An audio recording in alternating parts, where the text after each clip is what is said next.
Hello and thanks for watching another episode of ARFCOM News, your twice-weekly dose of the finest 2A propaganda. Black Wolf Rideshare is like Uber, but with guns. Well, it's like Uber, but they're open about the guns. Obviously, Uber and Lyft can't stop their drivers or passengers from carrying, regardless of what their silly policies are. But draconian and conflicting carry laws do make it hard for travelers to take responsibility for their own safety in the more authoritarian states.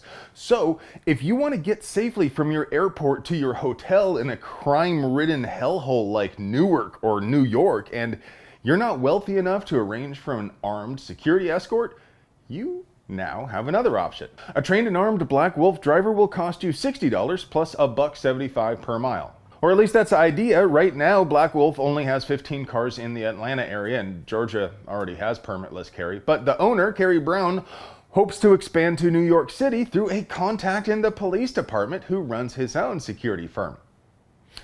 That's just how things work there, of course. You can only get permits by literally bribing police officers, so don't hold that against Mr. Brown.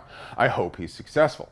Because no matter how current court cases go, I don't see any path where travelers can legally carry in New York City anytime soon. But it would be impossible for us to produce quality 2A propaganda without sponsors, so let's pay some bills. Today's video is sponsored by TNVC.com, your source for quality, good old-fashioned, all-American night vision, just like Mom used to make.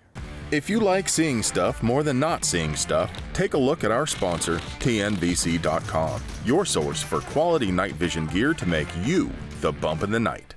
Should security guards be allowed to point a gun at a robber?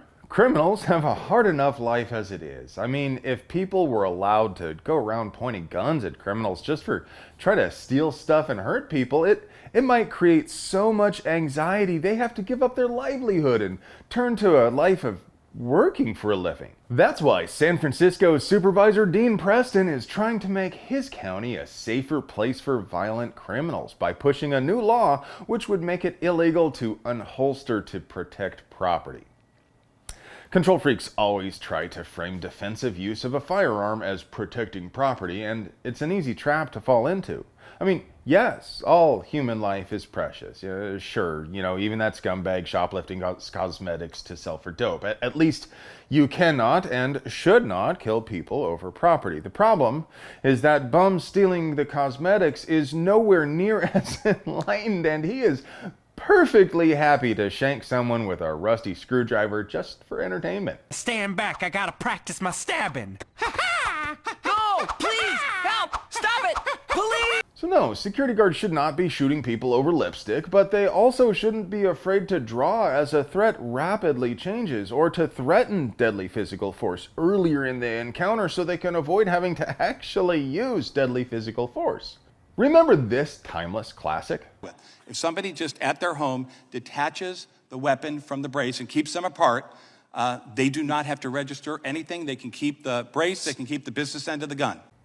Pepperidge Farms remembers. But the ATF social media team disagrees with their director's sworn testimony. F-Troop tweeted that to comply with their imaginary rule, you have to permanently dispose of your brace, not just keep it separate. Of course, we knew that was their position all along. Diedelbach is an idiot.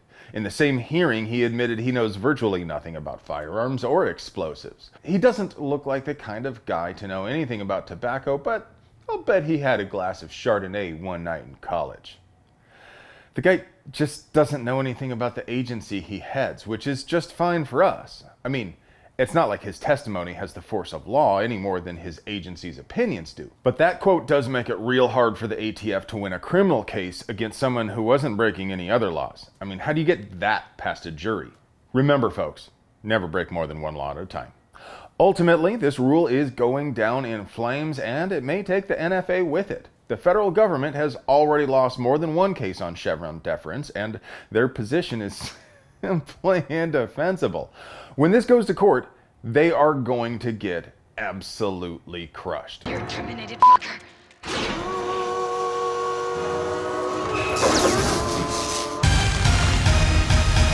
Industry news. Have you ever had an idea for a baller build only for it to end up on an episode of Tundra Tactical? Ever wonder what those leftover parts might look like if you put in the time to assemble them? Gunstruction, powered by ARFCOM, is the most realistic firearm build simulator in existence. Choose from thousands of real-world parts and accessories, then apply custom paint and camo. And not only can you see exactly what your dream build is going to look like and find out whether given parts will work with each other or not, Gunstruction will also tell you all the technical details like overall length, and weight, and total cost. It even gives you a detailed breakdown for every single part.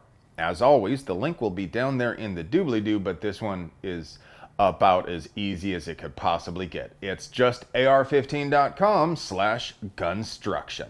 Antimatter Industries just dropped their brand new scope switch. This is one of those rare, truly innovative products. The scope switch is a mount for variable power scopes, which allows you to change magnification without taking your support hand off the gun. A steel cable wraps around a clamp around your magnification ring and runs under the mount to a slide mounted to the top Picatinny rail. It's completely ambidextrous and reversible. So if you want the low end of magnification to be at the front instead of the rear, you simply switch the side the cable is clamped to.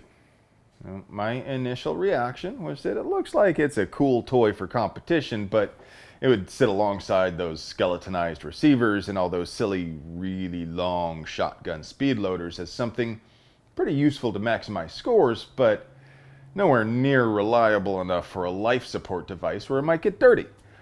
Then I saw what they did to it. And granted, this is a marketing video, so it's a bit like saying, hey, you know, the guy who I bought these beans from said they were magic. But that shot there with the dirt falling in is exactly what I thought would just jam it up totally, and they really leaned into it. Color me impressed. Cuvo Tactical has a great full review up if you're interested. We'll link that here and down there in the doobly-doo. I'd love to get my hands on one. It will be available in 30 and 34 millimeter versions. The whole system weighs 10.5 ounces, but they do plan a slightly heavier electronic version to clear rail space for night vision, lasers, lights, and all that sort of thing like barbecue grills. Price for this version is about $600. What do you think? Would you want one? Would you pay $600 for it? Is it really as durable and reliable as it looks in their videos? And now for your moment of zen.